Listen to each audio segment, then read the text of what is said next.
Looney Tunes, right? Is that copyright music? We might get flagged for it. Yeah, you're gonna get us copyrighted. All right. We'll have to add in some cheesy rip-off version of it.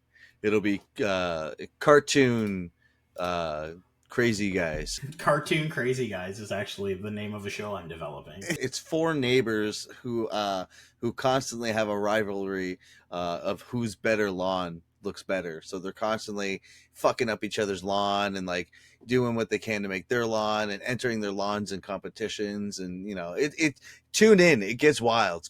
Crazy cartoon guys. I can't even remember the name of the cartoon. Crazy Cartoon Guys. You can tell by the name that it's about a lawn. Yeah.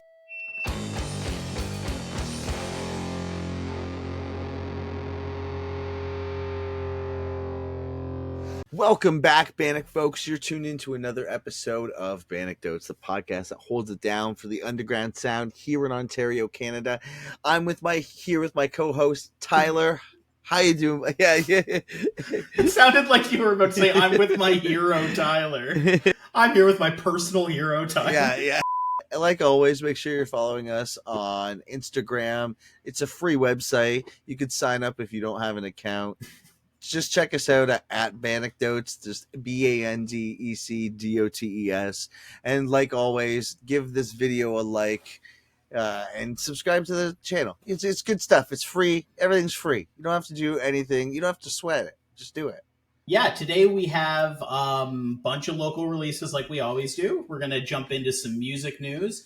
And we are going to try to, I guess, identify what is the definitive Southern Ontario underground record. We nailed it down to 3 bands. I think that, this conversation could probably be an infinite conversation if we started diving into more obscure stuff. So we're going to go with Alexisonfire, Silverstein, and the Cancer Bats. We are going to figure out which of their records is the best of their catalog.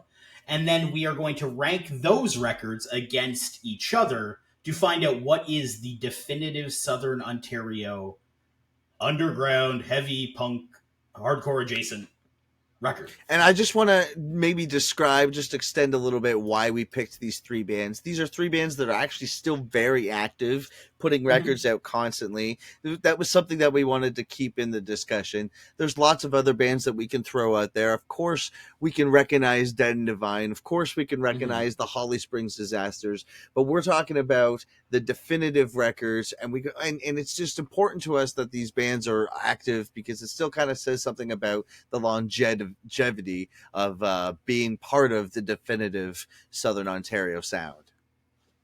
Yeah, for sure. And we'll go over many things. I mean, I think I want to approach this as I guess objectively as I possibly can, because like subjectively I know what my favorite record out of all of them is, and it's easy for me to say that that's the best one, but things like overall influence, what do they sound like now, stuff like that.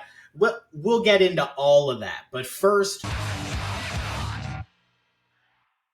Phil, ever since you mentioned that the world is constantly needing to hear what Corey Taylor has to say, I have come across literally dozens of articles about Corey Taylor said this and Corey Taylor said that.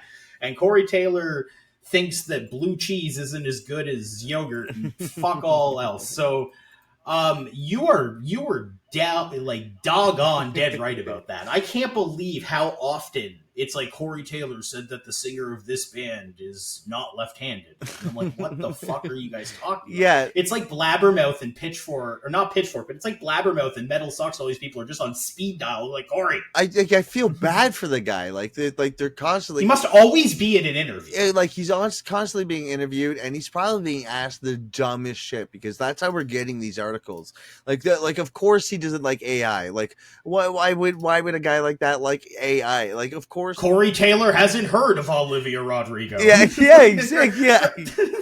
Exactly. Awesome. Yeah. What the fuck is that? It's a non-article, guys. Yeah. Speaking of the mask wearing boys, it looks like Slipknot lost 2 of its members recently. This has been very convoluted, and I haven't followed it. Yeah. Okay. But I know that Clown left, right? Who was technically the last, like actual original member, So technically. so Clown is actually just took a leave.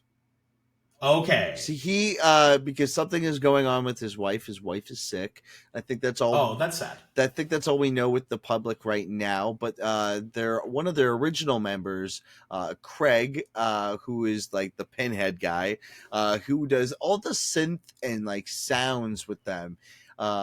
He left, and it kind of was weird how they left. They kind of announced that he left very abruptly. They said like, "We wish him all the best," which is weird for a guy that's been in the band for like the entire time. Didn't they delete the social media post right after as They well? did, and apparently they have a new member already, and people have already.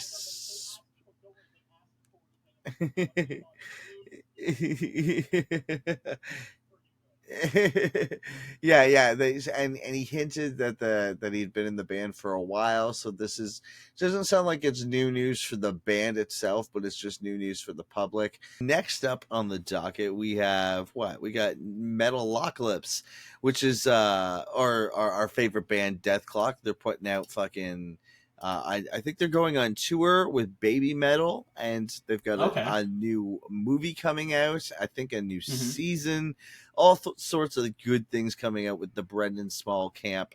I've always been a big fan of Metalocalypse. It's cool to see that this Yeah. cartoon has like been going on for this long. Like I was well aware of this show when I was in high school, which is like God, we're talking like fucking 16, 17 years ago. So this is wild to me to think that this is still going, and here we are. I've seen them live. Have you ever seen them live, Tyler? I haven't, no. They're amazing. They actually, it's like a live episode. Like there's all sorts of things that happen in between songs.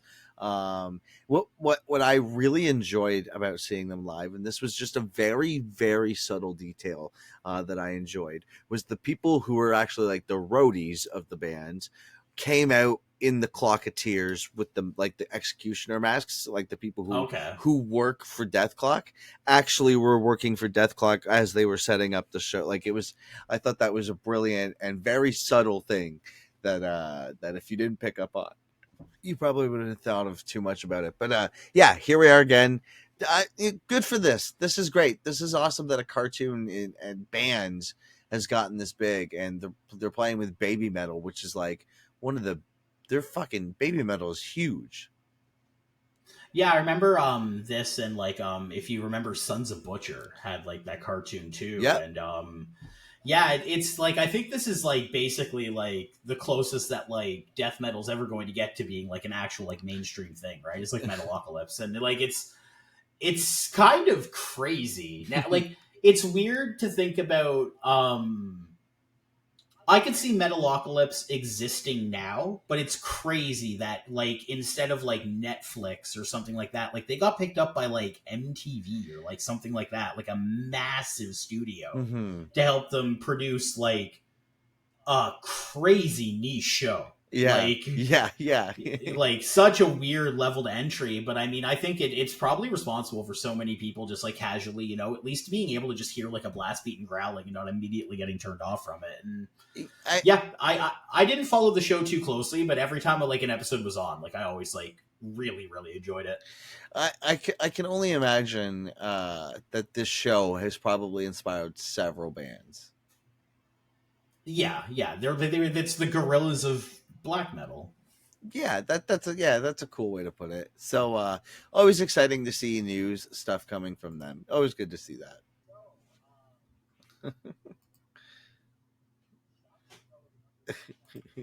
Yeah, this is what the hell is going on with this? Are you sure this isn't EDM? Well, it says it's for rock and metal. So I didn't. If you're thinking that I misread the word hardcore, Phil, I'll have you know for sure I do know the difference between hardcore EDM and hardcore punk music. I'm not that much of a poser. No, but like, and no, it says metal festival. Yeah, and there's a picture of fucking Corpse Grinder. So like, what is going on here? Yeah, I'm building a festival for all the headbangers out there. I'm bringing together my favorite acts. Oh, here we go. 4-time NBA championship winner is one of the 14 musical artists who are set to appear across the 2 stages at this event, which is concentrated on EDM, which is Shaq is known to be a massive fan of. Hold on. Wait. Headbangers. Oh, wait. I'm sorry. Let me read this. Ready? So, unfortunately, there won't be any rock or metal acts for the headbangers in attendance to enjoy. And while these artists may not be what rock and metal fans would traditionally give ourselves neck issues to, we're not gatekeeping headbanging here. And then it says, I'm building this festival for all my headbangers. I'm bringing together my favorite acts, and I'm excited to be home for bass music fans. Why did they show this? up? I got clickbaited, Phil. Shaq is not throwing a metal festival. He's throwing an EDM festival.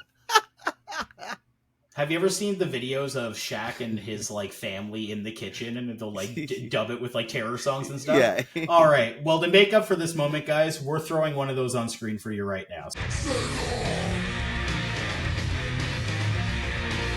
Okay, next in the news, we've got Danny Phill thinks Spotify are the world's biggest criminal. Of course, a fucking band singer like Danny Phill is gonna not like Spotify. He probably doesn't make anything. But Taylor Swift doesn't make anything off of Spotify. Of course, he doesn't think this is just another like. Give me a headline where there's an artist being like, you know what, Spotify ain't that bad. To be fair, we've both uploaded music to Spotify, so we know we've seen our own dividends on how little they'll actually pay you. Even, you'll get a few thousand streams on a song, and you're like, oh, that's interesting. I'm just curious what a few thousand streams gets you, and it's like 40 cents. Yeah. So yeah. it definitely sucks. It's definitely I wholeheartedly agree that like Spotify are also like specifically known for like being particularly bad about it. Mm-hmm. But there were a couple quotes in here from old Danny that I just found funny. Yeah. So cook them up. Filth argued why bands aren't touring post-pandemic. Petrol's gone up. Tour bus hires gone up. The cost of living's gone up. Yeah, it's hard for bands at the moment, but it doesn't help when people just have this built-in idea that it's not a privilege to get music. That music is something that should be given away for free. I mean, I don't walk into someone's shop and just pick up, I don't know, a pack of bananas and say, well, these grow on trees. They should be free. I'm walking out with these. I'd be arrested for shoplifting, but it's fine for people to download. No one's pirating his music on Spotify. He gets that, right? Like, that's the dumbest, that's the worst comparison I've ever heard. He thinks Spotify is Napster. I don't think you realize that people do pay money for a service that's what you're listening to music for. It's not for free. It's certainly not for free. You can get the free stuff, but it's full of ads, I suppose. But like, yeah, it's not. Nobody's leaking your record. People are It's not shoplifting. It's not shoplifting. So in Pride Month news, I guess, the singer of Greta Van Fleet came out very publicly as a member of the LGBTQ. I don't know the exact denomination that they gave themselves, but they said that they've been in a same-sex relationship for the last 8 years. So I'm not like a big Greta Van Fleet fan at all by any means or anything like that. But I figure when someone shares news like this on a public forum, they're doing it intentionally, right? Mm-hmm. So I just thought if it's a message he wanted to be spread, our little podcast could spread that message just a little bit farther. So congratulations to him. I don't know what would have caused someone to feel like they needed to repress that for the last 8 years, but whatever has left their life and made them feel liberated, nothing but happiness for them. Absolutely. Yeah, we're here to celebrate it.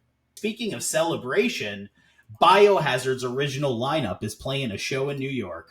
Biohazard seems to just have such a massive influence on basically everyone involved in heavy music. Like, all the people that would have like influenced our generation were very clearly influenced by Biohazard. And yeah, this was just a big thing that I saw getting celebrated.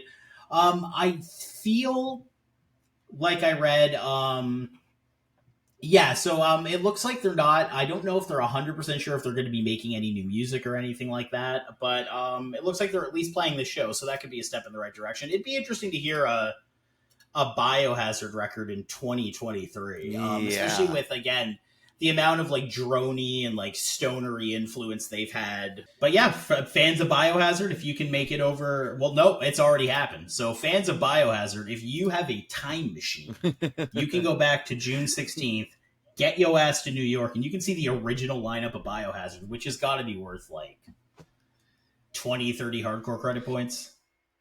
Next up, we have Frank Lero launches. He's just selling stuff on Reverb.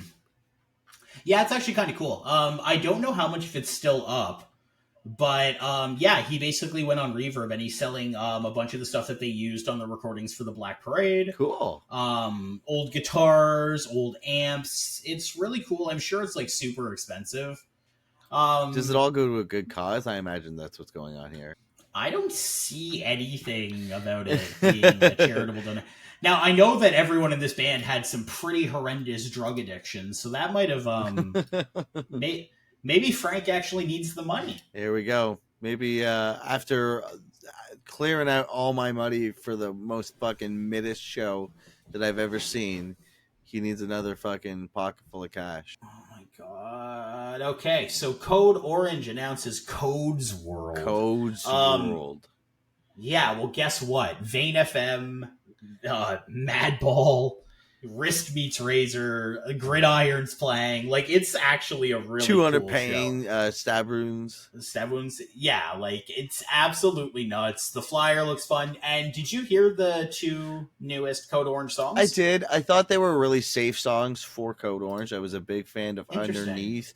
Wasn't a big fan of the Underneath remixes.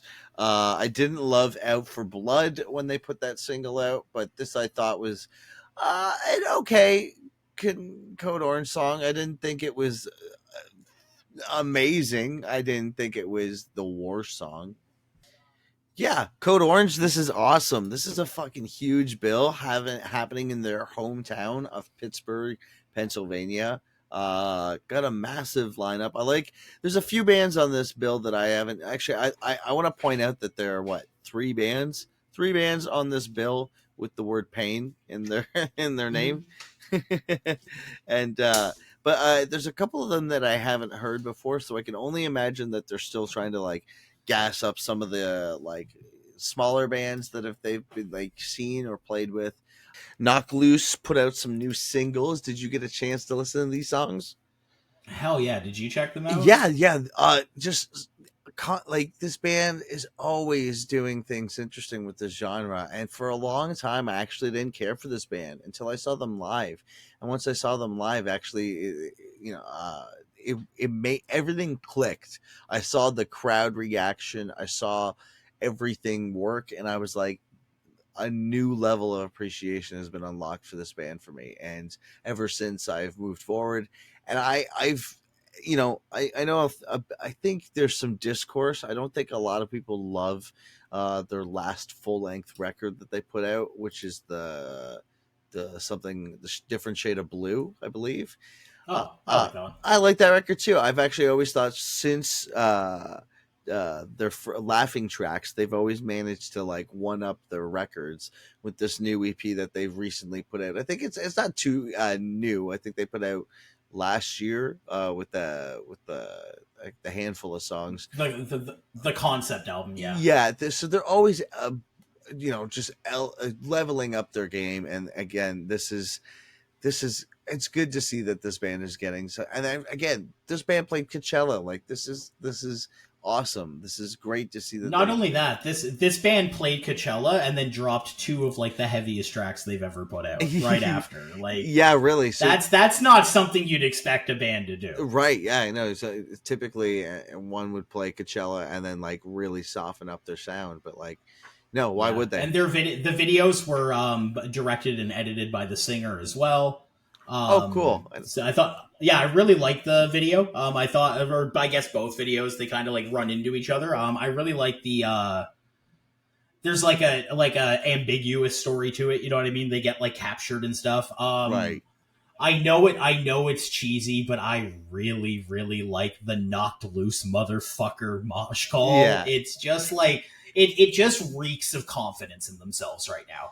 Yeah, and they've got it felt so confident hearing him scream. I can't even describe it. It just felt like they're just confident. It seems like a band that really gets what they are in that moment. I'm really excited to hear this album. And not to judge a band by its Spotify monthly listeners, but a band that's got over a mil for the music they play is only just going to elevate so many cool things.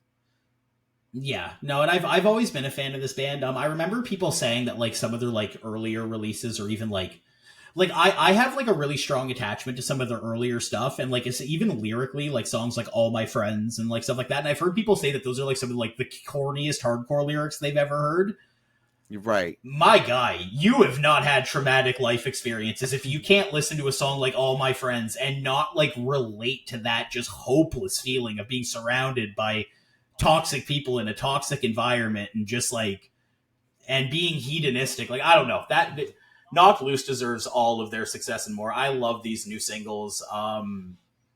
Yeah, I think I remember very early on, Keith Buckley said that this band was going to be absolutely massive, Yep. and he was 100% right. And that's another example of a band bringing them on tour and like really like just like always this band is always constantly one-upping themselves. Like it's from to see the evolution. Like if you were to tell me when this band was putting laughing tracks out that like, you know, X amount of years they're going to be doing these kind of stuff, like I'd be telling you you're out of your mind, because like it's just unheard of. But like to see it happen, it's just it's just great. I feel like everybody could just celebrate and get behind it. I don't think there's, you know, sometimes when you see a band get big, they do soften it up. Maybe like they kind of do try to appeal to a bigger crowd. Labels get involved, money gets involved. But like when you see a band like Knock Loose kind of stick to their roots, I think everybody just can celebrate. Yeah, and from what I understand a little bit about their history as well was like the main guitarist and the singer Brian, they were like just like friends who started making music together because like everyone else was like passing them up on being in bands. Oh, really? Like they would like try to be another. Yeah, apparently like Brian said like the first Knock Loose songs that came out, that was his first time ever actually like having someone let him scream. Oh, cool. Like in a room with him. And he's like, that's just what came out of my voice, and now came out of my mouth, and now he has like a very like iconic scream. You know what I mean? It's like I've always described it as really like pure. Yeah. Like he just sounds like he's in genuine anguish. Yeah. And I mean, again, even on that laugh track song, I forget what song it Counting is, Worms. but like. The arf arf, of course, but I mean the actual song where the mosh call is just him screaming anguish. Yeah. Like it's so fucking hard. Yeah, I love that band. Yeah. Billy No Mates, I think it is. Right, yeah. Man, it's such a cool band. We're gonna get into the local releases right away. To get started here, the Imploders released their self-titled. They're a Toronto punk rock band. What do you think of this? This was super cool. I mean, classic punk. So fans of people like Dead Kennedys and like Exploited are definitely going to enjoy the Imploders. Really quick record with like 20 songs. You know, I don't know how many songs were there? There was quite a few songs. Quite a few. But they were really quick and in and out real quick, which is you know, listen, that's how Hellbent does, right? So yeah, no, very awesome, very chaotic. Toronto, super cool stuff. It reminded me of, and no, this is not a negative connotation, but stale, sunburnt puke. Okay, you know what? Yeah, they're definitely going for like a gross noise. I actually found that they sound like the Hives if you were playing their songs at 2 times speed. Cool. Yeah. Yeah, like I had a few standout tracks. I really liked Pissed It All Away. I like Deteriorating World. I like Cadaver. 1 Year Lease is really good. It's just a like super fun, chaotic, like old school punk album. Mm-hmm. Yeah, it was really refreshing to hear. I mean, you hear lots of people playing all sorts of different stuff, and it's good to see that bands are still paying homage to some of the stuff that really led us to where we're at today. Yeah, no, I completely agree. I love like the fuzzy tone and the guitars and stuff like that. It feels really like old in a really good way. So yeah, definitely some awesome throwback stuff there. Mm-hmm. Next up, we did Perfect Limbs with Contagious Behavior. We reacted to that. Maybe by the time you're even seeing this, you've already seen that. So, but if you haven't, stop what you're doing, go to that video, and then come back and then hear us give them their flowers, because honestly that was I just finished actually editing that, and it was we that's such a good song, and the Mhm. video, and I'm really curious as to see where they're going next. Yeah, during the editing process, especially, we get like you hear the song like 100 times basically, and you're hearing like part by part as you're editing too. So yeah, you really get to know a song, and yeah, if I recall, our reaction on that was a good time, and I'm really excited to see the entire story unfolding. But yeah, check out the reaction to know what we're talking about. So next up, grindy death metal project Hellish Rebuke released another what's the word I'm looking for, Phil?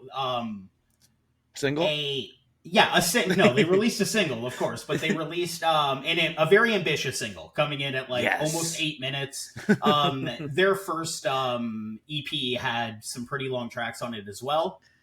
I really like this. There's an immediate noticeable improvement in the production. Tyler seems mixed a little louder, which Hmm. I like. I like hearing the ferocity in his voice. I actually went back and checked out the whole old EP as well, and like all four of the tracks that these guys have released so far are absolutely stellar. So yeah, I'm super excited for these guys. What do you think? Shout out to Chris Spano and shout outs to Tyler Dupuy. Those are the homies. If you're watching, we know you are.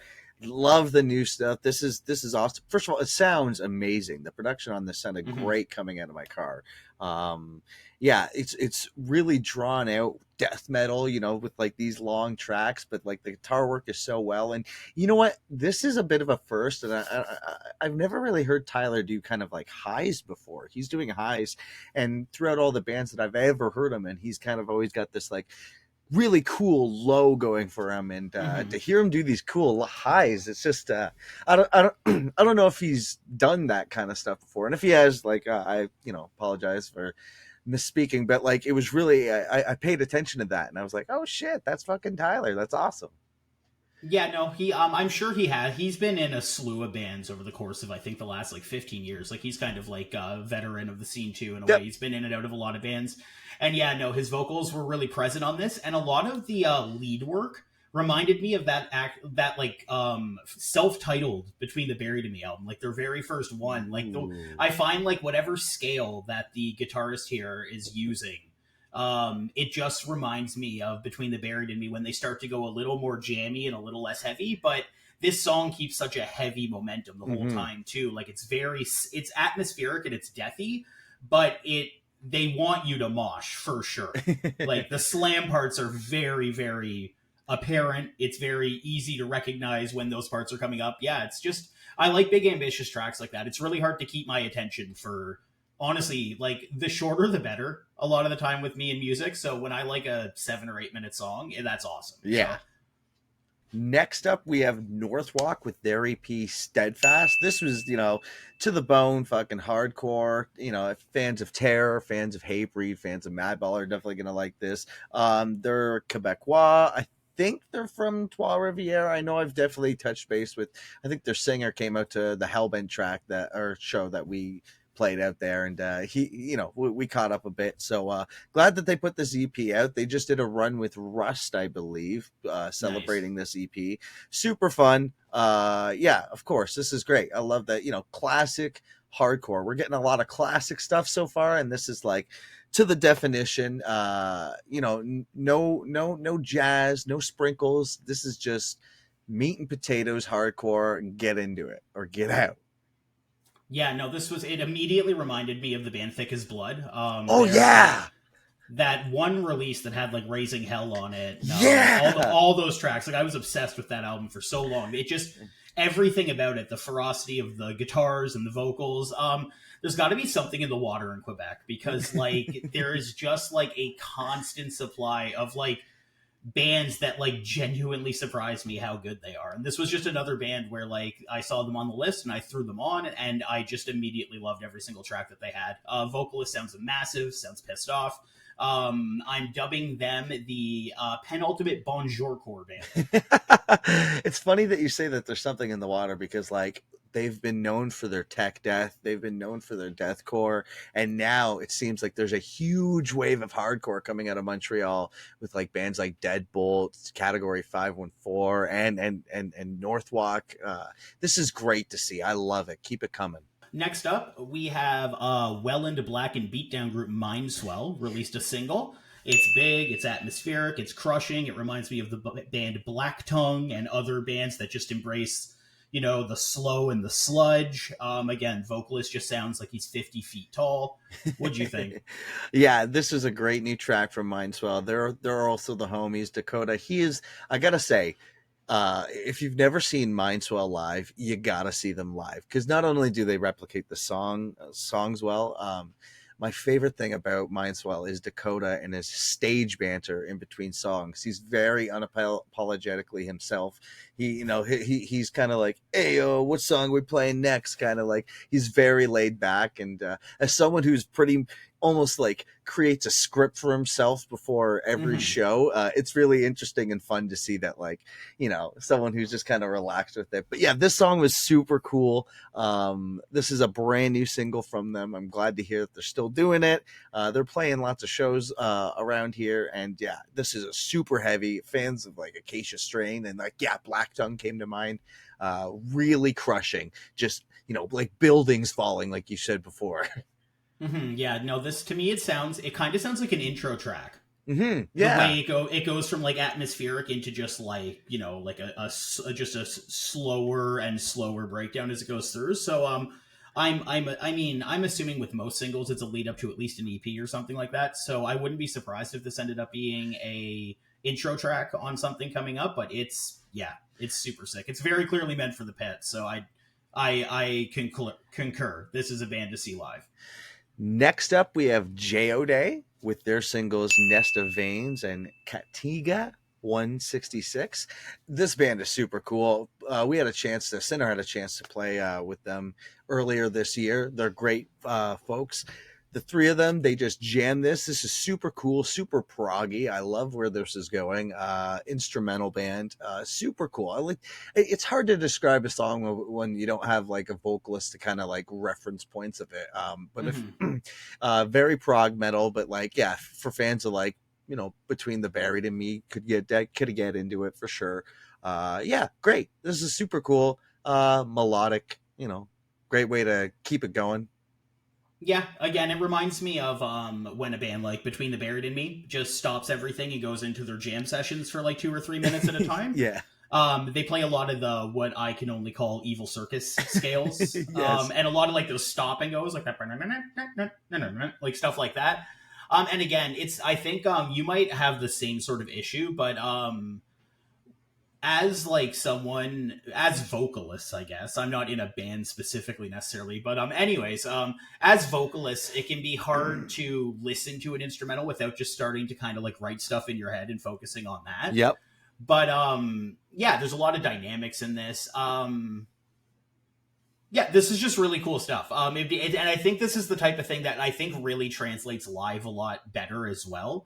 And I like what they're doing with their album artwork. It reminds me of what Sleep Token did with the very white background and then just the sort of like strong imagery, which is all going to lead up to this release. I believe the album is actually going to be called Nest of Veins. So yeah, we'll definitely check it out when it comes out. And yeah, I definitely want to see this band live. I like this sort of like virtuistic sort of stuff, and I think that seeing a band live, even just seeing footage of bands live like this, really helps you really understand the presence and the dynamics that a band like this brings forward. So I definitely, shout out to them. Hamilton punk rock duo Panic Line released their full length. We checked out a couple of the songs on the last episode, and now here's that full length. First song was 9 minutes long. Really did not see that coming.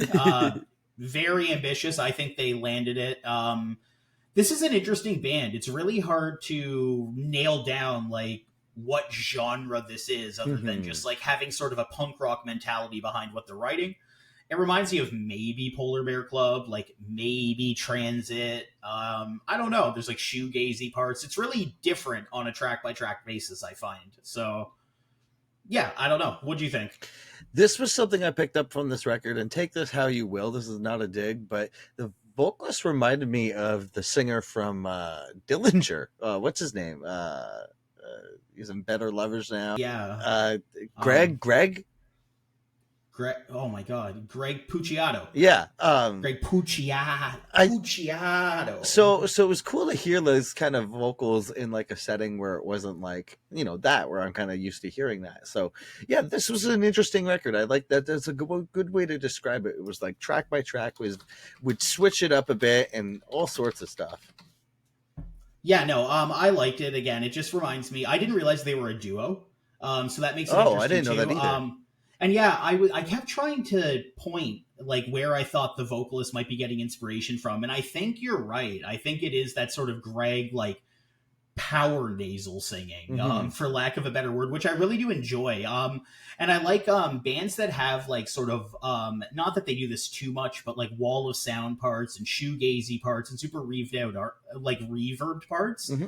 I like when a vocalist will be more in line with creating something interesting sonically versus, trying to as clearly as possible get their lyrics out and stuff. I like when I can tell a vocalist is I'm trying to think of the best way to describe it, like holding back in a good way. You know what I mean? Not singing at your absolute prettiest, but choosing a unique voice that you want to lend to the track. I think that's interesting. Mm-hmm. So Mm-hmm. shout out to them. I genuinely like this project. They've been a band for a long time, and this is their first LP as far as I understand. So congratulations to them. And yeah, excited for the future of these two. It looks like they are just, it seems like they're more of a studio band right now, but I would definitely check them out if they played some shows. So play some shows, guys. Cool. Also, breaking news. I just saw this posted not too long ago. One of the members of the band got in touch with me. The band The Sync is playing with Better Motherfucking Lovers in Ottawa, right? Yeah, that's in Ottawa. Yeah. I just wanted to give them a shout out on that. Check out the Sync's Instagram, or just, I'm sure if you're in Ottawa, you're going to this show. So shout out the Sync for getting added to a absolutely legendary bill. That's so sick. Congratulations to you guys. That's an awesome show. I am not going to be able to make it to Ottawa. No. But God, I hope someone gets some really good footage of that show, if anything, because that's going to be awesome. And I'm so excited to just hear even like just another Better Lovers song in general. So yeah. Hopefully this means we're at least getting an EP from them or something before this show starts or this tour starts or whatever they're doing. Yeah, for sure. Hopefully. All right, guys, and moving on, I am once again here to break the Ontario rule because I found a band out in St. John's that released a 3-song EP. They're a little far away from Ontario, but I wanted to show them some love. This is like metalcore, just absolutely dripping in motor oil. Reminds me of the Cancer Bats, Agony Scene, A Life Once Lost, just like those pivotal, half psychedelic, half southern sort of just ferocious heavy bands, big rally vocals, evil riffs, big mosh parts. Shout out to them. Awesome EP. Right on. Next up, we have Skullgate with Kingdom of Misery. They're a band from Ottawa. With a name like Skullgate, I really thought we were going to get something really metal. And we ended up with, I've heard you use the term Metallica core previously. This is something we throw around. This is Anthrax core. This is like thrash metal but hardcore at its finest. I really like this. This was there's a lot of guitar driven stuff. I love that this is like the trend, a lot of trends with hardcore, especially in the area where it's like really metal flavored hardcore where like you can... Well, and this is Ottawa again. Yeah, this is crazy. Like they're unstoppable right now. Like it's crazy. Yeah, militant vocals, thrashy guitar riffs. I didn't think of the Anthrax thing because I'm not as familiar with Anthrax. So for me, I was like, this is Metallica. But you're probably right because that sounds like it makes sense. I love that the EP opens with like a clean reverbed out part and ends with a clean reverbed out part. That's for sure Metallica. Yeah. Yeah, super reverbed out, thrashy, hardcore, very self-aware band in terms of like the vocals and stuff. With a name like Skullgate, I mean, like that's so sick. Yeah, it sounds like a metal band in a Simpsons episode. Yeah, it's great. Shout out to them, super awesome stuff. And yeah, Ottawa needs to just like again, share their water. They need to bottle that and they need to start shipping it out because it's crazy the consistency of the bands coming out of there. Yeah, absolutely. All right, last on the docket, Toronto's very own. I just found out, totally anonymous, avant-garde trio Thanafax released a new album. It has a painting by Goya on the front, the Witch's Flight. So this is going to be some artsy bullshit for sure, right? And it is, and I liked it. I find I like stuff like this. Have you ever listened to the band Primitive Man? Yes. Okay, so it to me it's sort of, that's probably like the closest thing I can compare this to, right? A band that doesn't like care at all about structure or like and that's me talking out of my ass. Like they know more about structure than me, and that's why they're able to pull off avant-garde stuff like this. But a band that just throws the the what's the word I'm looking for? I'm blanking so much today.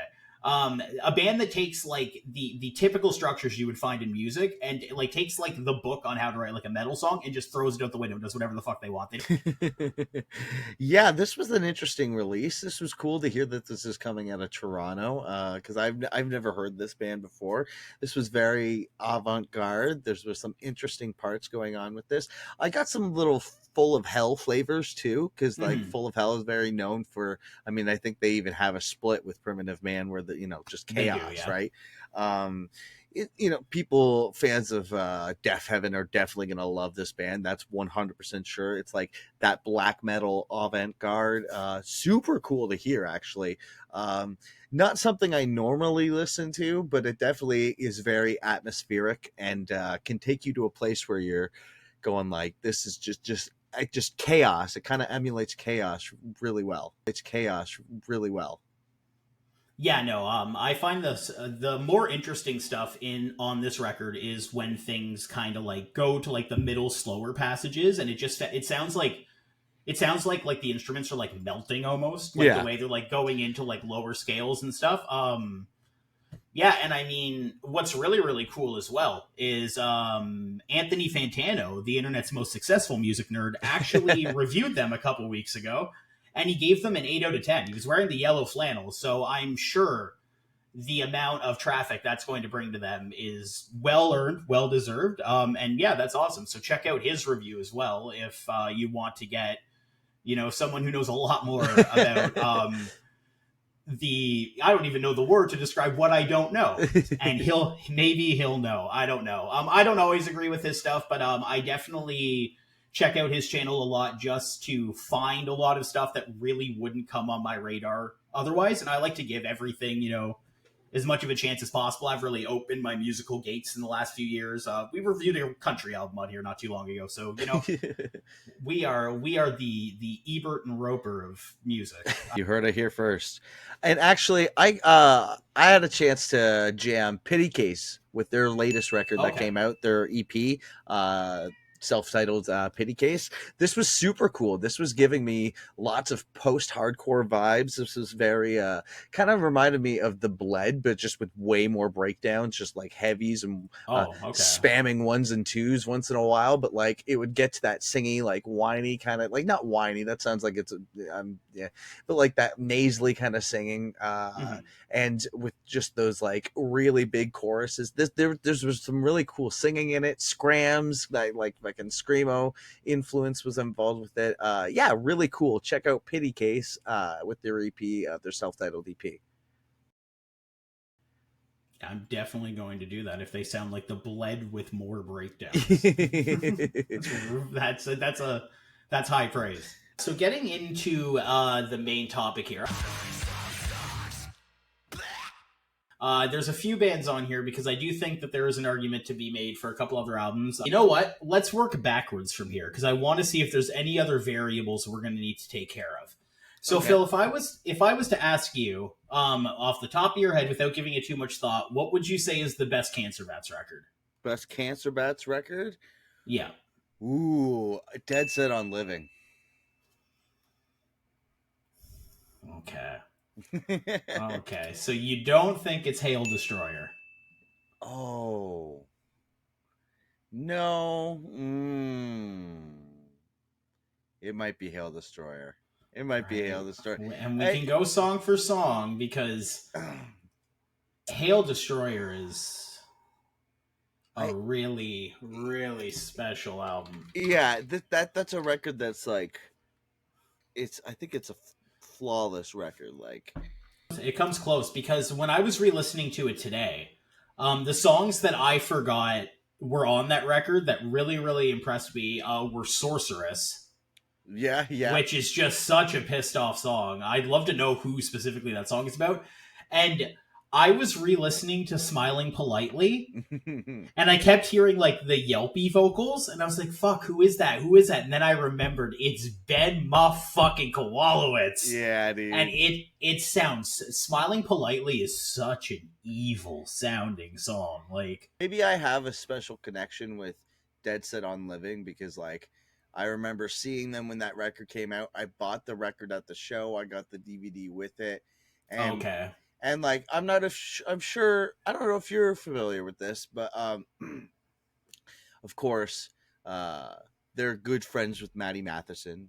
yeah, He had the show called Dead Set on Living, which featured that song. That song is about Matty Matheson getting clean because doctor told him like you're gonna die if you keep living like this because he had an overdose on drugs and he ended up in the hospital.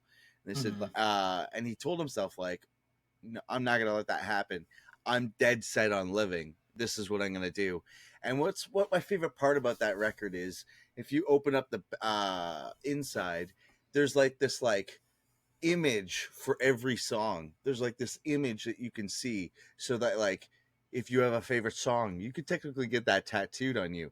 And what's really cool about it is they all kind of look like roadway signs because apparently near the hospital there was like a railroad signage that was like right near there and you'd always have to pass it, and every time they passed it like it was just like a landmark of going to the hospital to visit Manny Matheson. It's just really super cool. But Hail Destroyer, I don't know much. Unfortunately I don't have that much info that I just dumped on you about Hail Destroyer as I do as Dead Set on Living. I remember watching a DVD and even just hanging out with Scott and just knowing these stories. Hail the Story is a great record, and I think it's the breakthrough record. Like you and Mm-hmm. I were very familiar with Birthing the Giant when it came out. We're like, this band is sick. It's the metal punk sound. It's like it's the other side of the coin of Motorhead, right? It's like Mm-hmm. if Motorhead is like a punk metal band, this is a metal punk band with like hardcore influence. We always like knew who this band was. We even talked about a sampler that got passed around that really introduced us into them. Um, and then yeah, when Hail Destroyer came out, I felt like everybody and their fucking mom knew about this band. Hail Destroyer, pound for pound, is the best record from Cancer Bats. I think the actual title track itself, Hail Destroyer, is probably, in my opinion, Yes. their, like, I don't want to say their best song, but like their most Top five. so we kind of talked about this a little bit before, but the Cancer Bats are a type of band where I really think that the secret the special spice, so to speak, was definitely Scott. He was the guitar Yes. always felt like the most catchy thing to me, but Hail Destroyer, the song and the album, is where I feel like Liam was keeping up the most. Like Hail Destroyer is for how vicious of a song it is, it's super catchy. Liam's growth as a vocalist from that album, he like famously saw that like woman who taught everyone how to scream, I'm pretty sure, around the time, and his Yeah. like he sounds Melissa Cross. so much more gnarly on this than, like, there was a charm to it on Birthing the Giant, but he didn't sound pissed, you know what I mean, not the way he does here. Right. And like Lucifer's rocking Yeah. chair, and like the video about like highway hypnosis, and he's like got like the giant coffee cup in the like the passenger seat with him and shit, like. And again, Yeah. like Let It Pour, Sorceress, Regret.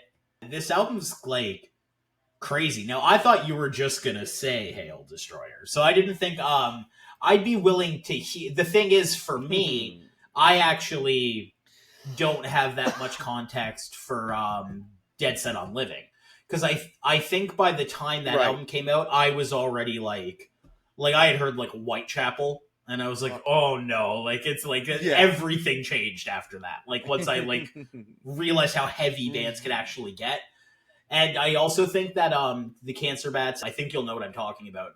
But they seem to suffer a little bit in the middle of their career of what I like to call the Attack in Black effect. I think Attack in Black was like every band around here's like, you know how like there's the like your favorite rapper's rapper. I think Dan Romano is like everyone around here's favorite musician. So when Attack in Black started going real folky, Cancer Bats went a little softer. Things got a little more acousticy, and there were some banjos all of a sudden, and obviously, I guess spoiler alert. Obviously, Alexisonfire went full Attack in Black. It felt like at one point. So I think that there was an Attack in Black effect. And out of the three bands we're talking about, I would actually say Silverstein got completely untouched by it.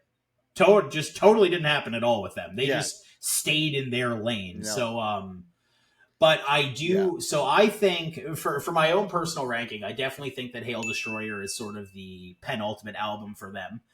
We can put a cork in it for now, unless you really want to argue for Dead Set on Living. No. After I do think Bears and Mayors is also a really good album. It's more of a radio friendly record, Bears and Mayors. Oh, the cat. He doesn't care about the backdrop. He just comes another bite. Does not care. Bears and Bears. See, that's the thing. They've got a lot of good records. This is a band that we're talking about that has a lot of good records under their belt. So it's kind of hard to even rank. They all deserve some sort of recognition, but Hail Destroyer. That's one we can both actually. I can put my differences aside and agree. So, if we're gonna say Hail Destroyer is the best Cancer Bats album, which I would 100% say, moving on to Silverstein. Now, I think we're gonna have the same answer here. Oh, interesting. So you don't think it's Discovering the Waterfront? No, I don't. What do you think it is? I have a hard time between Rescue being one of their best records, and okay, so you probably have more experience with their newer releases than I do in general. Don't get me wrong, Discovering the Waterfront is the classic record. Like this is the record by the band. Yeah, they know it too. It says everything. But like if we're talking like Cohese Records, between Rescue and A Beautiful Place to Drown, they have so many cool. This band is so interesting. They're always doing interesting things. They've never succumbed to the folk stuff.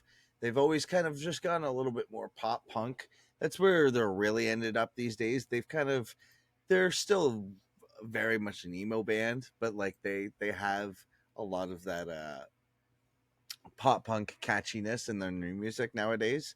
But like, you know what? I love A Beautiful Place to Drown. That's my favorite.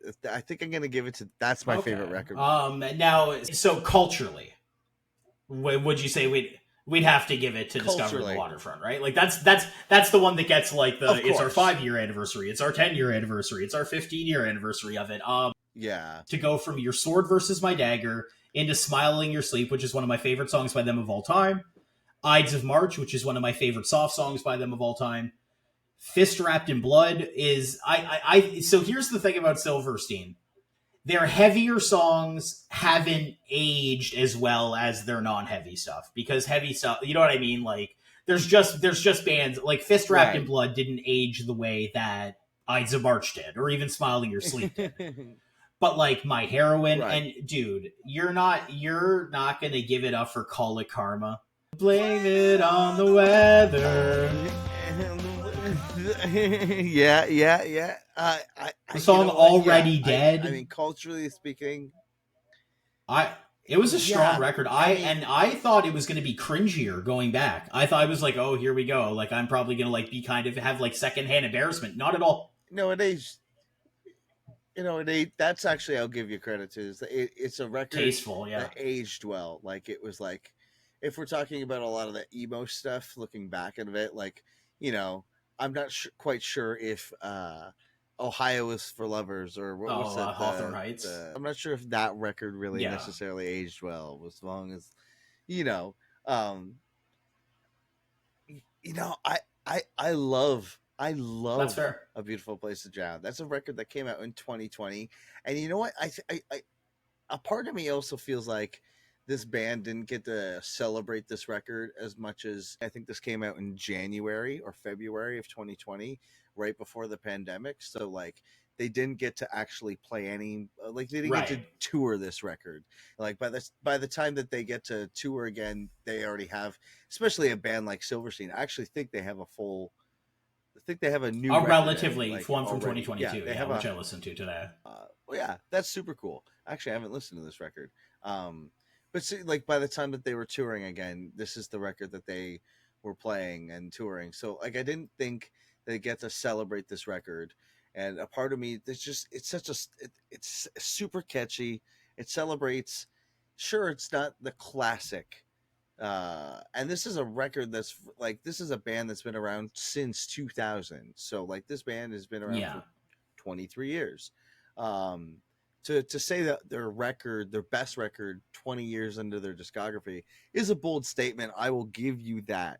But we do also have a great run of songs together. We got Bad Habits, the intro track, which is like, it grabs you right away with, like, featuring intervals, which is like, he's got the like a sick solo in the middle of it. Then Burn It Down, featuring Caleb Schnoll Beartooth. from Beartooth, and like, you got Aaron Gillespie. Like, like, this band really leans into. I mean, we're talking about records right now, but one of my favorite things about Silverstein is they do recognize the smaller people. They just had Mil Spec and Nightwell play a show with them, or they're having a show play with them in Hamilton, which is like, or it may even be in Burlington, which is the band's hometown. They've managed to get big success outside of Canada. Like, most of the people in the States don't even realize that Silverstein is a Canadian band. They've kind of managed to break that barrier of, like, oh, Which they're we Canadians definitively kind of thing. decided on our Um, episode. One of the best sounding yeah, non-Canadian sounding Canadian bands. absolutely. My favorite record, I think their best record is A Beautiful Place to Yeah, that's Drown. fair. That's fair. Now I do think, for the tidiness of this list, I do think I have to keep making the argument for Discovering the Waterfront, because I do think that, even objectively speaking, I don't think, if you were to call an album the definitive album of Southern Ontario, I don't think it can be a Silverstein Sure. record unless it's Discovering the Water. You can maybe you could argue Okay. When Broken is Easily Fixed, but I'd argue with you, because I'm gonna talk about this a bit later. You'll be able to give them their flowers, because we're gonna talk about, like, we're looking for the definitive record, but we're gonna talk about a few other aspects of these bands, right? Like, a band might have the definitive record but not be the best band right now, which is, in my opinion, definitely what's happening. Silverstein has definitely been one of the more consistent bands, and that's something we've brought up before. And we filmed a reaction that actually never came out to you guys, but they dropped a song that just sounded like a fucking awesome Beartooth song, basically. Like, it was like super sick. That Poison Pill, I think it was called. Yeah, that was like a suit. Like, I remember us both just looking at each other and being like, "Oh, what the fuck? Like, this is actually really good." The level of growth in the vocals from When Broken is Easily Fixed to Discovering the Waterfront is absurd. Yes. I listened back to When Broken is Easily Fixed. I remember people saying, like, you used to be able to hear the auto-tune really bad and stuff. You can. You hear two people singing at the same time sometimes. Like, it's messy. Yeah. And the screams have that, when you let out a scream and you hear that, like, high noise during it, and you're like, fuck, I didn't want that to come out. All over that record. It's in his take. Like, they left those in the takes. So interesting. But that Silverstein record also came out when like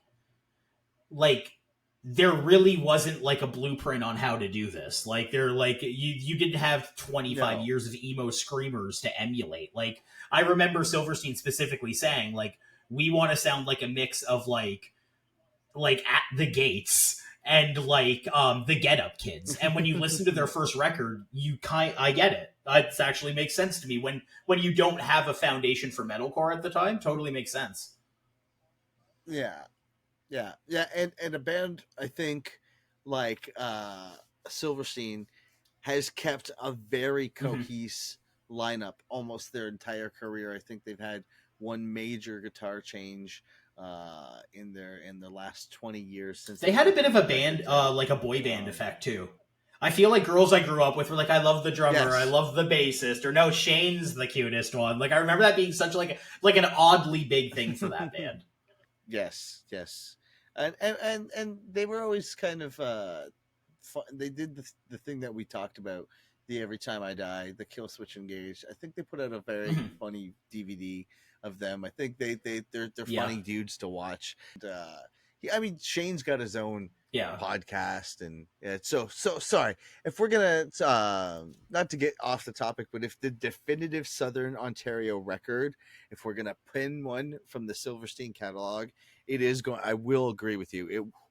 It's got to be yeah. I think it's Discovering Gold for like me. again, it's objectively my personal favorite too, but like I think in the next band, I think with the next band, I might need to make a contention that's going to be really really hard on me because, but I will Sure. argue with you because I think we might need to go pound for pound on the next one. Let's just get right into it right now, actually, because this is basically the conversation that inspired us to do a podcast together, and it is what Yeah, is the best actually, Alexis on yeah. Fire record, because you think it's, Watch out.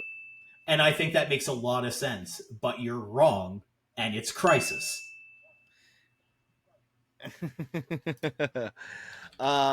Crisis is a good record, and they've really matured their Mm-hmm. sound when that record came out. Um, there's some really good songwriting on it. There's yeah. Let's go pump. Let's bring up Yeah, I wish. the song list. And this is one of those things where in my head it was Watch Out, but then ever since that festival they played down here, I Yeah. it like reinvigorated my love for them, and I started like listening to all their albums again, and it just became so abundantly clear to me that like Crisis is crazy good, like weird good. So they opened the record with "Drunks, Lovers, Sinners, and Saints," which is a good song. Don't get me wrong. Accidents. Accidents is the This is better definitely a intro good. song for sure. But Okay. but here's Yes. my second Cool. criteria on that. I feel like when I think of Alexis on Fire, I think their most popular song is Accidents. It's Hmm. This Could Be Okay. Anywhere in the Yeah. Yeah. World. Yeah. And Oh and so yeah. That now when is I the. think about it, which album has the best iconic Alexis on Fire song? And it's This Could Be Anywhere in the World. That's it's a beautiful fucking track. It's a beautiful song. Accidents is a little Yeah. corny. It's awesome. Yeah. It's a great song. That's the thing. We're comparing two like great pieces of artwork to each other. But Accidents is a Hmm. fun, awesome song. It is the whoa. That's just a fun thing to do live. Um, but I do Yeah. think it beats out Drunks, Lovers, Sinners, and Saints. But now, if you want to go pound for pound and put Control up against This Could Be Anywhere in the World, you're losing that battle. It's This Could Be Anywhere in the World. It was Fear of Myself That Made Me Odd is a good 2 minute song with 2 minutes of bullshit all around it. But then you have Mailbox Arson. Yeah. Mailbox Some Arson your is a mail's not safe in this town. Like, what a weird, like even lyrically, they stayed weird with it, but it's like it started to be just a little more specific in a way that I enjoy. Mailbox Arson, I think, compared to It Was Fear of Myself That Made Me Odd, is just not even a question. yeah.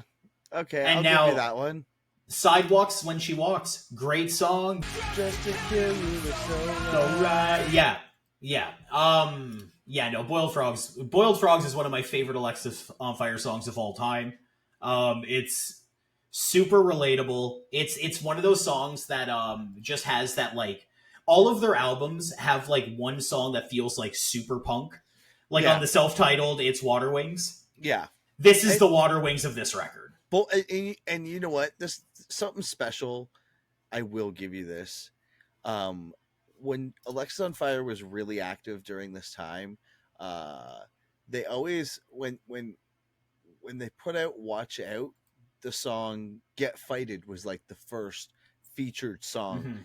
that we heard locally, but like the first I think music video they put out for that song record was Accidents. And Yeah. when Crisis came out, the first local song that we heard on samplers and stuff was Boiled Frogs, but the first single that they put out was This Could Be Anywhere in the World. So this was something that I always thought was really cool because like Boiled Frogs is about George's dad who is stuck working, poor little tin man, still swinging his axe, even though his joints are clogged with rust. It's all talking about his dad literally being a workaholic and not being able to retire because he's just, at a dead end job. And I think he was a car salesman or something like that. I might be speaking on my ass with that one, but it's definitely a characteristic track. I will give you 100% that Boiled Frogs is better than Sidewalks When She Walks. Definitely, for sure. For sure. Yep. But we get now, to the next song, yes, 5. Things start to flip here for a few songs because now "Hey It's Your Funeral Mama" is probably my second favorite Alexisonfire song of all time. Oh, it's so good. We're talking. It's just a song about drag racing. It's the crazy, and again, it reminds me of it's the Water Wings of this record. You know what I mean? It's just it's fast. It's fun. The vocal pass off happening in that song it feels really perfect. The vocal difference between Alexisonfire's self-titled record and this one is night and fucking day. I think Sharks in Danger is definitely a better song than We Are the End. I think Sharks in Danger meanders a little bit. It does. It's this like weird interlude song with but it kind of gives the tip of the old hat to the St. Catherine's Psychiatric Helpline, and there's an extended version of this song. Have you heard it? I've never heard it. I'm just looking at it now. The Japanese release, there's a 5-minute version versus a 4-minute and 40 seconds. So there's like, I don't know, about 20 seconds of something. 25 more seconds of something on here. That I don't know. I'd be curious to hear what it is. But like, yes, I will agree that this song meanders a bit. And this is up against what was it? We Are the End. Yeah, not a fine song, but not like the again, strongest. Yeah, I agree. But I do think they really start to catch their footing again here because the actual song Crisis is like I would probably say like quote unquote the heaviest song they've ever released. Yeah, it's pretty crushing. It's got murder heavy. chords. Yeah, the 1977. And I love the bass breakdown. There's nothing that you can't do. Like that. It's a fucking cool song. I'm telling you. Like I did not realize how good Crisis is. It kind of gives off a Refused vibes. Yep. Hell yeah. What's the new noise like the yeah.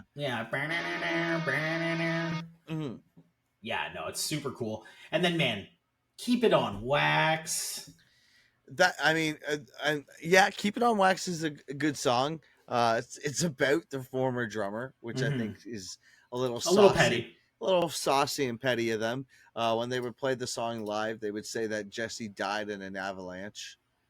A little tasteless. But I mean, these are theater kids. Let's not pretend that Alexisonfire is not made up of theater kids. Yeah, let's not.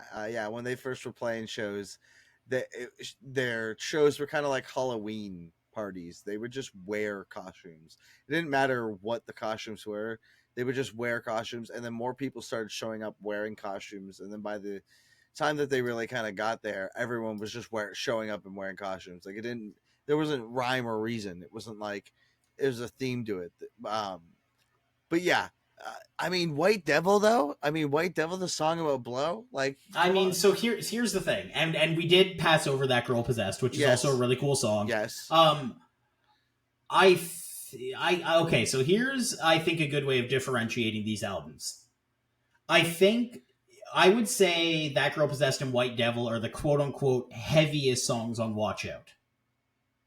Yeah, okay. And I don't think Alexisonfire is that great at writing quote unquote heavy songs. I think they're right at getting melodic stuff and they're good at writing fast punk stuff.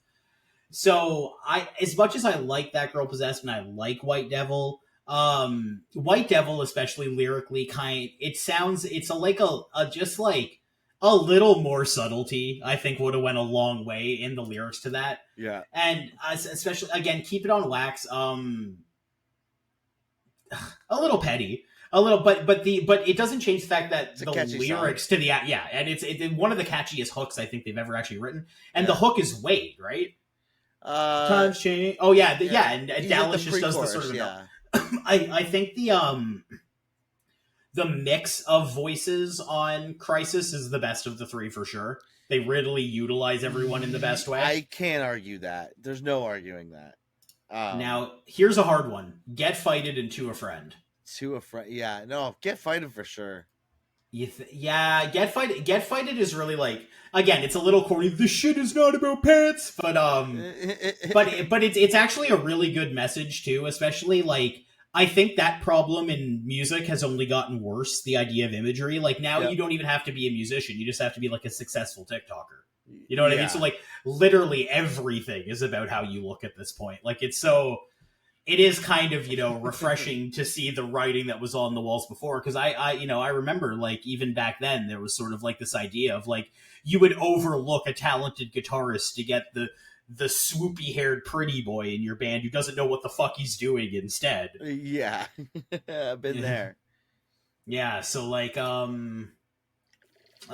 yeah, you're right. I'd give it to Get Fighted on that one. And this one's really hard for me. I think these are both beautiful songs in completely different reasons too. Because Happiness by the Kilowatt is this euphoric, like dance like no one is watching sort of anthem. And Rough Hands is about like, no matter how cold and careless I was, I still care when people leave me, and I fucking hate that. Like it's like this, it's so hard to even fully understand what that song's about, really. I've never really looked it up, but I think they're both so interesting. Yeah, I know that they still play Happiness by the Kilowatt in their live set. I'm not gonna lie, it was when they were playing here too at Montebello Park. It was like, I hate being the type of person who talks like this, but it just felt right. There was something just that felt right about just hearing, like sitting in my like house, like not even attending, just sitting in my house and just hearing happy, like every night being played out to Happiness by the Kilowatt. Like it was really cool. And there's like a piano rendition of him, like just playing that song with a piano. I don't know if you've heard that one. I don't think I have, but that's probably really good. Yeah, because it's a great song. Yeah. Oh god, see now I'm getting a little confused. There's no arguing that the first side A of Crisis is unbeatable. That side A is got a run of songs that start out strong but kind of fizzle near the middle there. And then, but like, I don't know. I think that the iconic record by Alexisonfire is Watch Out. I think it's the one that like really got them to start touring. I think they even got, what was it, the Canadian, they made the album charts. They sold almost 7,000 copies in the first week of the release, and certified platinum. I'm pretty sure Crisis is a certified platinum too. Debuted number one on the Canadian album charts, selling over 20,000 copies in its first week, and is immediately certified Canadian platinum. Well, I do. To be fair, though, I do think that, like, for Alexisonfire to be successful with Watch Out, they were coming off their self-titled, which is not an easy listen. Yes, yeah. Like, so, like, for them to sell better after Watch Out, after people have gotten to hear No Transitory and, like, stuff like that, you know what I mean? And because, again, like, I know people love that self-titled album. I think I like Counterparts and Number Them and Water Wings and like half of Pulmonary Archery, and then I just like I just like all the other Adela and Jubella and Flotella and like and Nutella, like all those songs, like I just like I feel like they all blend together to me as just like long, kind of boring, screechy rock music. And I think that Watch Out, like, and especially out of these three bands, the growth of a band. Like the it sounds like they learned how to write music between like the two releases. You know what I mean? Like there's Yeah. such like a strong structural difference in the music between the two records. So I think the self title is really cool. And again, it was cool hearing it played live from beginning to end. At Dallas Fest or whatever it was called. Yeah. But like I definitely I'd love to meet the person who argues that like the first album is the best, because I think they're lying. Yeah. I think that's just like a contrarian opinion to have. Yeah, no, there's some people out there who absolutely love the screamo like genre, and they like The worship Scrams and genre. they worship that first record. And I will give them the credit that it is a good Scrams record in the Hell early yeah. installment of that stuff. But you are out to lunch, my friend, if you think it's the best in the catalog. The other thing about Alexisonfire too, well, actually, you know what? And the Cancer Bats. The Cancer Bats put out those like weird like acoustic albums, and then Alexis famously did the Switcheroo series with Monine, which is really cool. I particularly really like Monine's take on accidents. I think it's called like Accidents Are on Purpose. It's Yes. really, really good. The video actually, it's not even about the music. The video swap too. The video that's the one continuous shot, where it starts off with them doing Accidents on Purpose. Or sorry, no. Alexisonfire starts with the passing of America. Yeah. And then or passing out in America. Mm-hmm. And then they do Accidents on Purpose, and it's one whole cohesive one I don't shot. even remember that. That's so sick. Oh, it's so good, Tyler, dude. It starts off with like it's there's like a couple dancing, and they're like it's in like a ballroom, and then at one point the one guy like steals the one girl's lady, and then he challenges him to like a duel. So then they straight up do a duel, and then the one guy dies in the duel, and then there's like they actually have like a funeral, and it's all like everybody's weeping and mourning, and it's like, but it's all one. That's so sick. The whole music video starts off, it's one continuous shot, and it's super cool. Yeah, no, cool. I should rewatch that. I think Alexisonfire has had like, if out of these three bands that we're talking about, I think they've had a more impressive career out of the three out of them. Silverstein has definitely reached some serious charts, and they've still consistently done that. But like Alexisonfire is like doing amphitheaters, and like even in Australia too. Like it's not just on Canada that they're doing these crazy stages. They have a platform, and they've gotten big. I really don't like that latest record that they put out. But, I think they've had one of the more impressive careers out of the three bands.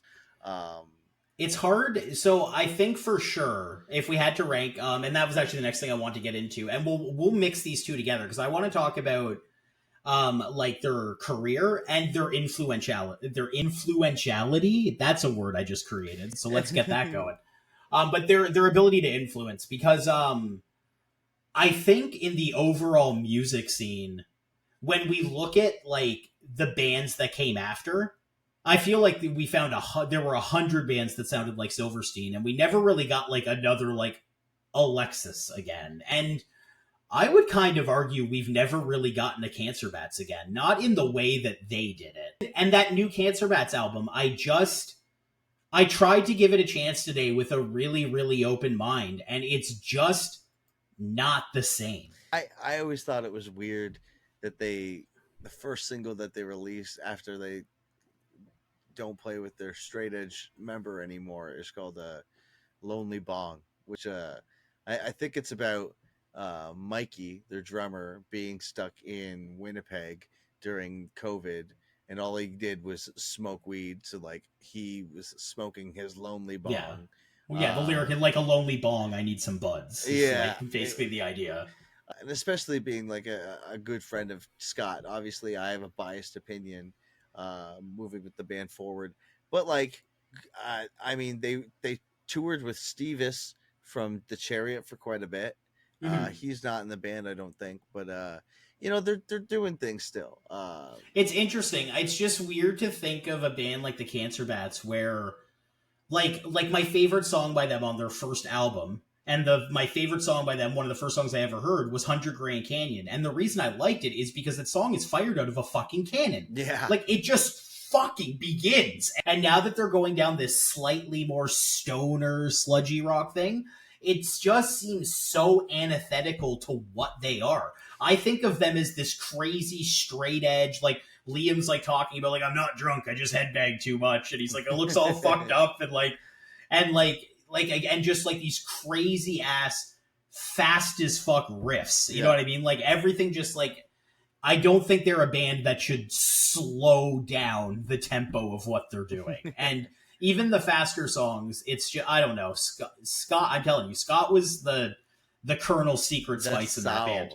He was the sauce. Now, one of the things we have in our list here that we've been talking about is who's got the best album out of these three bands. Now, not Silverstein, and it's not going to be it's not going to be Cancer Bats either, because a lot of them, Alexis. It's Alexis for sure. Album art's definitely got to go to Alexisonfire. It's either Crisis. I mean, Watch Out is like Watch Out. It's Watch Out. And you know what? Opinion. I don't even mind. I don't even love. Actually, I really don't even like the record at all. But the Young Cardinals record's a cool cover too. Yeah, it's almost like looks like an old book. Almost, in my opinion, like it's really cool. The Silverstein artwork is usually like the When Broken is Easily Fixed artwork is so funny to look at. Yeah. Now I will say I went back to that record and I really expected to get secondhand embarrassment from that record. And I was listening to like November, like the meme of the kid with it like at full blast. And like, I'm listening to like Bleeds No More and The Weak and the Wounded. And I'm like, yo, this is actually still great. The vocals are really rough. It sounds a little tinny, but the songwriting is fucking there. What is the better Scrams record? Is it the self-titled Alexis or is it fucking Silverstein? Yeah, Silverstein. Silverstein's not even a Scrams record. It's a little more cleaned up. Yeah, but Shane's vocals are not. They're up there. They're not great on that record though. They're good live, and he's come really, really far. And I remember even the specific thing he would do, where like in The Weak and the Wounded, he would do the one part without using the mic, and it was really cool. Like it was just like a cool way of like delivering something like that. First records out of the three. Think Silverstein. I do think Silverstein has the best of the three, which I bet people would say the Cancer Bats, but you have to understand the Cancer Bats, Birthing the Giant came out like 5 years after Silverstein had some time to even influence them a bit. Right. But to be fair, that the Cancer Bats sampler that had Pneumonia Hawk, was it Pneumonia Hawk and 100 Grand? Yes. Yeah, and it was like the demo versions. It wasn't the versions that were on the album, and they sounded better. Yeah. They were like, it was just different. He sounded more like pissed off in it and stuff. I remember distinctly thinking like, man, like I loved how the sampler of this, like these songs sounded. Yeah. No, the best debut record we'll have to give it to Silverstein for sure. Now, overall influence on music, I do think we have to give it to Silverstein. I think there's so many more bands out there that sound like Silverstein. Yeah.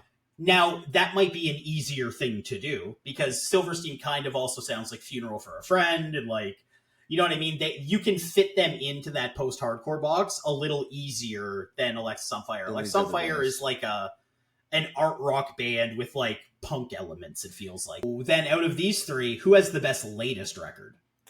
So I haven't listened to this latest Silverstein record. I'm only familiar with their 2020 release, but I have listened to the latest Otherness, and I'm not a fan of it. And I haven't listened to the latest Cancer Bats record. So fair enough. I guess by that determination, I only have listened to the Alexisonfire record, but I didn't like it. So I don't know what that says. Yeah, that's fair. Well, I guess so. I think for you, the answer would just be Silverstein anyways, because they're the only band that you're actively choosing to keep up with at this point, right? Yeah, yes. Whereas, like, I agree with you. I was actually excited for Otherness, and I remember when they put out the first, like, single, like, Reverse This Curse. Mm-hmm. I remember like I felt like a Tool fan. I was like actively trying to like it in the face of just finding it boring. I'm just sitting there and I'm like, no, this is fine. This is good. And I'm like, man, this is just boring. Like I can't force myself to enjoy this. I did listen to 5 or 6 songs off their newest record. They're probably the most interesting band now because that new Alexisonfire album, like with Peace and Love, is like kind of a stinker. Yeah. So if we were to take Hail Destroyer, Yeah. Discovering the Waterfront, and Watch Out, how do we rank those from 1 to 3? Which of these is the definitive Southern Ontario underground hardcore punk adjacent record? I think I got to give it to Watch Out. I think that's going to Okay. be the definitive Southern underground sound because although they have moved on from it, it is that very post-hardcore sound that later bands, several bands imitated. They were imitating at the time. It was a whole movement. It is the most cohesive. It is a very close second with Waterfront. Don't get me wrong. And I do think if I'm going to rank the bands, I'm going to put Silverstein before them. But if we're taking just these 3 records and basing them off of that alone, with kind of no other things, take the blinders off and like just focus on these 3 records, I'm gonna go Watch Out, Discovering the Waterfront, and then Hail Destroyer, which like makes it sound like I don't like Cancer Bats. That record's fantastic, and I can't argue that. That's where. What do you think? I think I'm right there with you. Yeah. I think if I was going by purely my subjective opinion, it would be Hail Destroyer hands down because it's just the type of music I enjoy more. It's just pissed off and Right. fast and energetic. But I think that like Watch Out is like a really genuine piece of art. Mm-hmm. It's very like it's I don't know, like Happiness by the Kilo. It's Lightning in a bottle. Yeah, it's Alexisonfire seemed like a band that from the get go was totally uninhibited by genre. Yeah. Like they just didn't care. People be like, "You're not a hardcore band." They're like, "We know." We don't. Like, well, you're not even heavy. They're like, fine. Like, you know what I mean? Like, it doesn't matter. Like, they didn't. Most bands, you're like, I want to sound like this band with a little bit of this band influence in this band. Alexisonfire really feels like a bunch of dudes who just got together and started playing instruments. And that being said, I will give them credit. That still sounds like what they're doing, especially with their new records. They are older dudes who have gotten into a little bit older music, so of course their sound and influences are going to change. So there's no surprise that they're going to make a record like Otherness. They're a band that's enjoying being a band and playing the music that they want to play instead of having to like maybe cater or pander to that like early crowd that really fell in love with them. Maybe they've, like everybody, have just moved kind of on with different parts of their lives. And like I mean, there was the footage that they just recently played at Budweiser Stadium. They did a cover of Fully Completely by the Tragically Hip, which was pretty cool. Okay. Which is cool. I don't care for either.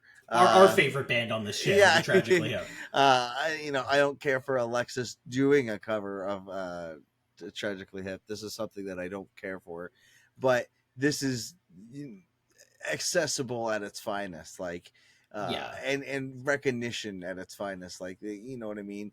Dallas has always seemed like a guy who was unwillingly dragged into a heavier band that he wanted to be in. Yeah, he's always kind of given off that kind of. Yeah, I agree. I think that like him and Wade were like they just seem like people who their band never should have worked. Right. And instead it just became this beautiful balance of people into entire, like when you look at like the trajectory of their later careers, like where Wade went, like being the singer of fucking Gallows, and like and Dallas with City and Color, like it's crazy they had a successful band together because you could not talk about 2 different people sonically. And yeah, all the side bands that they've done have been, they're all enjoyable. Dead Tire's super sick. Like City and Color is arguably, actually I don't even think it's arguable, is bigger than Alexisonfire. They've reached major levels that the band has ever. So like to see it spawn all from this like post-hardcore band that I think without a doubt we definitely give them the ranking of the definitive Southern Ontario underground sound. Watch out. That is the record that is the definitive Southern Ontario underground record. You guys did it. Congratulations. You guys can pop up into the studio. We record this in a studio, don't you know? We just sit in separate rooms in our studio. And yeah. Look at this backdrop. It's fancy now. My beautiful wife got me it. Thank you, Haley. Yes, I also have a backdrop. I've been screening this bedroom into every episode. I actually live outside underneath the interstate bridge. So it's just me out here with a noise gate, a camera, a mic, and a green screen, baby. If you think we're out to lunch, leave a comment down below. We want to hear your guys' opinions. Who does think that the best record of Alexisonfire is the first self-titled? Let us know, because and let us know what if you don't think Hail Destroyer is the best cancer band, or if you don't think that Discovering, let's hear it all in the comments. Leave it all down below. Let us know what you think. Did we miss an obvious band? Is Abandon All Ships the best band from Ontario? Do you have a recommendation ready in the old chamber? I do, actually. I'm glad that you actually asked me. I've been really into. Have you listened to this band Hot Mulligan? Are you familiar with them? The name sounds super familiar. Oh man, so they just put out a record called Why Would I Watch, and it is so catchy, and I've just been listening to it nonstop. It kind of gives you from first to last feelings. Hotelier, it's emo. But you can see the tragic in his voice, but you know, some of the song titles on there are ridiculous, like Shh, Golf Is On, and I think there's one that's called like The Rock John Cena. This Can You Smell What the John Cena's Rock is? So like they've got some silly stuff, but if you haven't checked out this band Hot Mulligan, Tyler, that's going to be my big weekly recommendation of this week. Awesome. Yeah, no, I'm definitely going to check them out. You're going to know who my recommendation is. I'm almost sure of it because everyone I knew as a kid, I harassed with this band as soon as I found them. And keeping on topic with what we were talking about here, back when I bought either Discovering the Waterfront, or now that I'm really thinking about it, I think it's when I bought Silverstein's When Broken is so easily fixed. When I bought that album, it came with a DVD of Victory Records samplers, and I ended up falling in love with this band Aiden. That's how I first heard of Ringworm. That's how I first heard the song Wake the Dead by Comeback Kid. And that is where I found Murder AD. Oh, yeah. So I am recommending the album On Earth, As It Is in Hell. Murder AD were so early to the game of just being crazy brutal. I had straight up never heard like murder chord riffs like that at the time. I didn't realize you could just chug and then chug slower and then chug even slower. The song American Hollow was one of the first like songs that I like one of the first heavy songs I had to fully learn by ear because there were no tabs. I just couldn't find anything. So if you haven't heard Martyr AD, or as I like to affectionately call them, Marty Rad, I really, really highly suggest you give the album On Earth As It Is in Hell a spin. It is absolutely crushing, and anyone who's heard this album, this isn't if you know type thing. Oh yeah, Martyr AD is fucking crazy. Martyr AD was like again, we were talking about your rapper's favorite rapper. Martyr AD was like your favorite band's favorite band back then. Oh, for Absolute vicious band. Man, Victory Records really had their shit together back then. Yeah. Except for they were ripping everyone off, apparently. So. What happened?